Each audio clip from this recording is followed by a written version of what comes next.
네, 할렐루야. 오늘도 좋은 아침입니다. 오늘은 천지창조 5번째 날 하나님의 말씀을 묵상하도록 하겠습니다.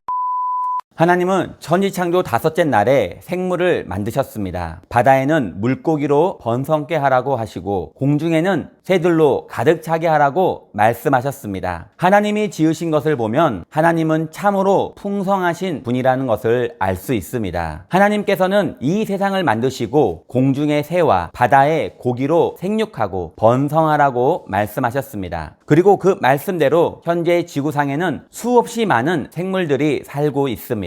포유류만 4천여 종이 있습니다. 공중의 새들은 8,600의 종이 있고 물고기는 1만 3천여 종의 기어다니는 동물은 6천여 종이 있습니다. 그리고 단세포 동물까지 합치면 총 100만 종의 넘는 생물이 살고 있습니다. 더욱이 해마다 수많은 종들이 새롭게 발견되고 있다고 하니 그 종류와 수가 실로 엄청납니다. 이처럼 하나님께서는 천지를 창조하실 때 각종 생물을 번성케 하심으로 부유하고 충만한 세계를 만드신 것입니다. 만약 성도님이 농장 주인인데 공중에는 여러 종류의 새들이 날고 호수에는 형형색색의 물고기들이 가득하고 온갖 종류의 짐승들이 농장에 뛰어다닌다면 무슨 생각을 하시겠습니까? 하늘에 저 많은 새들이 다 내 것이고 저 물고기들이 다 내 것이구나. 산천에 뛰노는 짐승이 다 내 것이구나. 나는 굉장히 부자구나 하는 부요의식을 가질 것입니다.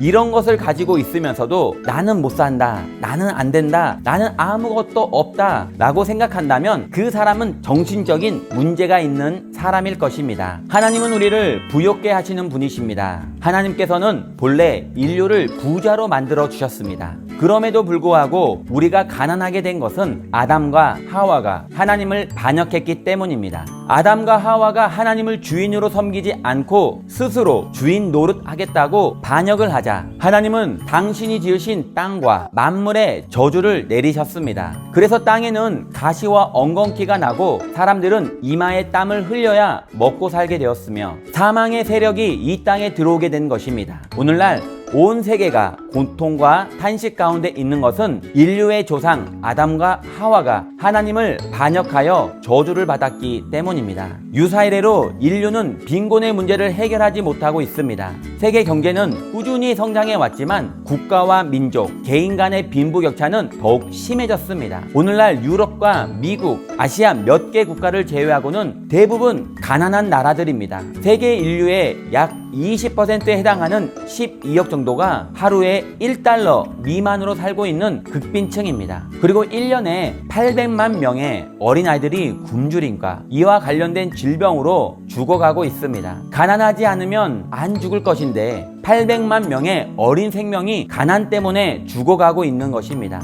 도시가구의 2000년 통계 발표에 의하면 우리나라는 10%가 최저 생계비에도 못 미치는 수입으로 살아가고 있고 절대 빈곤층입니다. 미국도 인구의 13%에 달하는 3,500만 명이 빈곤층이라고 합니다. 이처럼 빈곤은 기술이나 과학의 발전, 국가의 부와 상관없이 인류의 고질적인 문제가 되었습니다. 이것은 우리가 하나님 앞에서 저주를 받은 결과인 것입니다. 그런데 오늘 우리가 깨달아야 할 것은 이러한 우리를 위해 하나님의 아들 예수님이 오셔서 십자가에서 우리의 저주를 대신 짊어지셨다는 것입니다. 아담과 하와를 통해서 저주가 다가왔으나 예수님께서 마지막 아담으로 오셔서 우리 모든 저주를 짊어지시고 대신 달려 죽으신 것입니다. 성경은 그리스도께서 우리를 위하여 저주를 받은 바 되사 율법의 저주에서 우리를 속량하셨으니 이는 기록된 바 나무에 달린 자마다 저주 아래 있는 자라 하였음이라. 이는 그리스도 예수 안에서 아브라함의 복이 이방인에게 미치게 하고 예수 그리스도 이전에는 온 세상이 저주 아래에 있었으나 예수 그리스도 이후 그리스도 안에서는 저주가 사라진 것입니다. 비가 쏟아져도 우산을 들고 있으면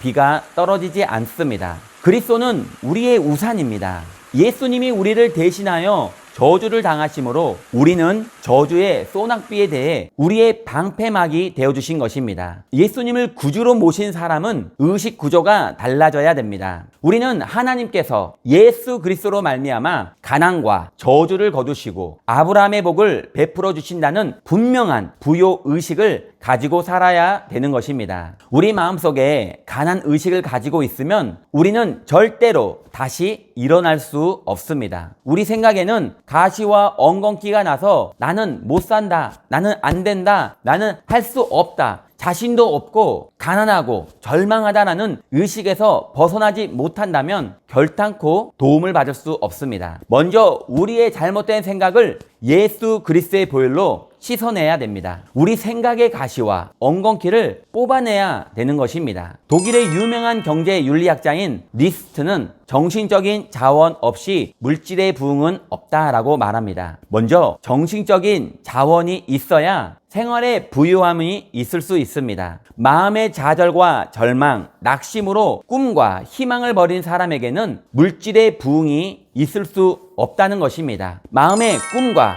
소망과 믿음이 있는 사람은 환경에 복을 받습니다. 내일에 대한 희망찬 꿈을 가지고 할 수 있다는 믿음으로 나아갈 수 있는 정신적 자원이 있어야 현실적인 생활에서 승리할 수 있다는 것입니다. 참된 정신적 자원은 어디서 얻을 수 있을까요? 하나님의 아들 예수 그리스도께서 십자가에서 우리 저주를 대신 짊어졌다는 것을 믿는 믿음을 통해서 얻을 수 있습니다. 예수 그리스도를 구주로 모시고 그 피를 의지하는 사람은 하나님으로부터 복을 받아 승리하며 능력 있게 살 수 있습니다. 할 수 있다는 믿음으로 바꾸어야 합니다. 물질의 부흥은 정신적인 자원의 바탕 위에서만 가능한 것입니다. 역사적으로 보면 영적인 자원이 있는 개인이나 민족은 하나님으로부터 큰 복을 받았습니다. 막스 베버 같은 유명한 경제학자도 유럽이나 미국의 물질적인 부흥은 그들의 기독교 정신에서 왔다고 말했습니다. 영국의 감리교 운동을 일으킨 요한 웨슬레는 예수 믿고 구원받은 후에 부자가 되는 사람이 많다고 말합니다. 이렇듯 예수님의 대속의 은혜는 우리에게 가난과 저주 대신 부유와 복을 가져다 주신 것입니다. 그러므로 예수를 믿는 나라는 머리가 되고 꼬리가 되지 않습니다. 위에 있고 아래로 내려가지 않습니다. 남에게 꾸어 줄지라도 꾸게 되지 않습니다.